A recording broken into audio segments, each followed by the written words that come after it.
Célibataires et couples. Tous égoïstes? Certains esprits, peu respectueux du libre choix d'autrui, bien qu'ils se prétendent ouverts, objecteront que le vœu de célibat est un égoïsme exalté, une excroissance de nos sociétés individualistes, à l'instar de ces couples qui ne veulent pas d'enfants car de fait, cette décision leur interdit de fonder une famille. Certes, fonder une famille n'est pas un acte intéressé au sens pécuniaire du terme. Aujourd'hui, c'est plutôt un investissement à perte. Mais les contributions des personnalités décrites plus haut continuent d'influencer l'humanité. Nous pouvons par comparaison considérer très égoïste, mégalomane, voire criminel, sur une planète surpeuplée, polluée et en pénurie de ressources, la recherche parfois obsessionnelle du partenaire de reproduction idéal pour transmettre ses gènes, autant par angoisse de la solitude et d'une mort pourtant certaine, que par vanité refoulée, puisqu'il va de soi que chaque individu est tellement merveilleux qu'il est nécessaire d'avoir une descendance tout aussi merveilleuse, lien du sang oblige. L'amour inconditionnel de parents envers leurs enfants reflète en définitive l'affection qu'ils ont pour eux-mêmes. La fierté qu'ils ressentent à l'égard de la réussite de leur progéniture est ainsi une validation concrète de la qualité de leur gène jusqu'à ce qu'un mouton noir, dont ils sont les géniteurs, les ramène à plus d'humilité. Mais c'est une nouvelle digression. Par ailleurs, si fonder une famille était un acte si désintéressé, beaucoup plus de couples auraient plus souvent recours à l'adoption qu'à la FIV, GPA, PMA, et la détection de trisomie n'engendrerait pas d'IVG dans 96% des cas.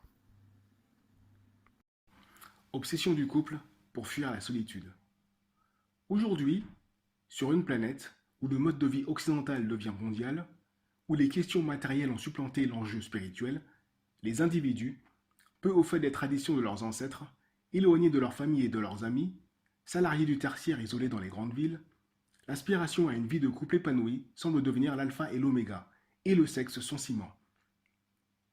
Si bien que de nombreux couples se forment plus par mimétisme social et par peur de la solitude que par affection réciproque. Vivre à deux devient un but en soi pour lequel des individus s'éloignent de leurs amis, abandonnent leurs passions, leur centre d'intérêt, et font volontiers d'autres sacrifices dont ils ne mesurent pas l'ampleur, parce que famille, amis et les articles de psychologie de Femmes Actuelles et JQ leur ont martelé qu'il est essentiel de faire des concessions en couple. Quand la complicité magique des premiers jours se transforme en dispute et désaccord profond, quand l'attirance physique originelle devient une répulsion qui vire parfois au dégoût, quand la jouissance mutuelle sur laquelle repose cette union se fane, cette relation arrive à son terme. La recherche du partenaire idéal reprend. Pas de temps mort, pas ou peu de remise en question. Ce n'était pas la bonne personne, un point c'est tout. Pas de place pour la solitude, synonyme d'échec, de honte, de silence, de doute, de mort intérieure, comme le chômage. Vite, renouer avec les amis qu'on a délaissés le temps de cette relation censée être l'ultime, pour recevoir du baume au cœur. Entendre, après un verre ou deux, que nous n'y sommes pour rien, si c'est fini, qu'il ou elle ne nous comprenait pas de toute façon. Et partir à la conquête du futur ex. Parce que le bonheur se vit à deux, forcément. Ça règle tous les problèmes.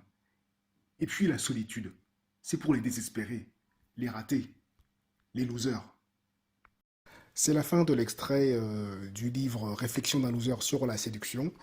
Un lien se trouve plus bas dans la description pour ceux que ça intéresse.